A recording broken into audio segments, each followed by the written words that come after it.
Hello বন্ধুরা, স্বাগতম ইনফোরিক্স BDA.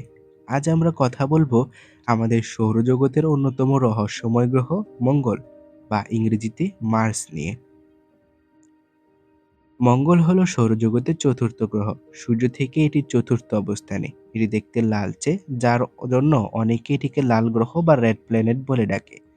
এই লাল রং এসেছে মঙ্গলের মাটিতে থাকা লৌহ অক্সাইড বা রস্টের কারণে।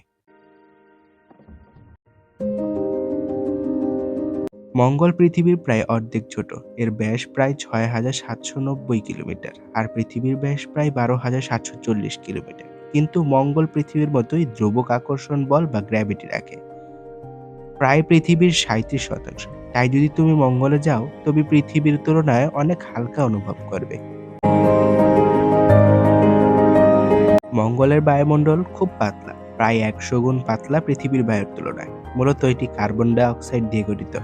এই কারণে সেখানে জীবন গড়ে ওঠা কঠিন।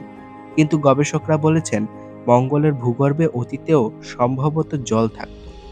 ধ্বংসপ্রাপ্ত নদীহ্রদ এবং বরফের চিহ্ন এখনো দেখা যায়। মঙ্গল গ্রহে অনেক বড় বড় পর্বত ও ক্যানিয়ন আছে, যেমন অলিম্পাস মুন্স। এটি সৌরজগতের সবচেয়ে বড় আগ্নেয়গিরি, প্রায় ২২ কিলোমিটার উঁচু। ভ্যালেস মেরিনেরিস এক বিশাল ক্যানিয়ন, যা প্রায় ৪,০০০ কিলোমিটার দীর্ঘ। পৃথিবীর গ্র্যান্ড ক্যানিয়নের চেয়ে অনেক বড়। মঙ্গলের দিন প্রায় ২৪.৬ ঘন্টা, যা প্রায় পৃথিবীর দিনের সমান।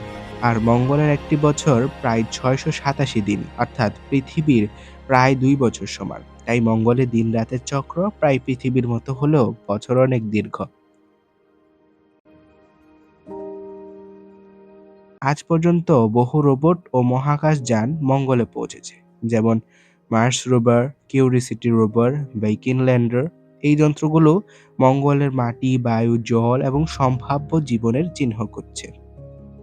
ভবিষ্যতে মানুষ মঙ্গলে বসবাস করতে পারবে কি? বিজ্ঞানীরা এই দিকে গবেষণা চালাচ্ছে। তারা বলছে মঙ্গলের বায়ুমণ্ডল পাতলা হলেও সঠিক প্রযুক্তি থাকলে আমরা সেখানকার জল, বরফ ও সৌরশক্তি ব্যবহার করে বসতি করতে পারবো।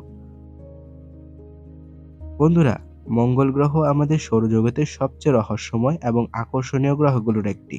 হয়তো একদিন আমরা সবাই মঙ্গলে পা রাখবো।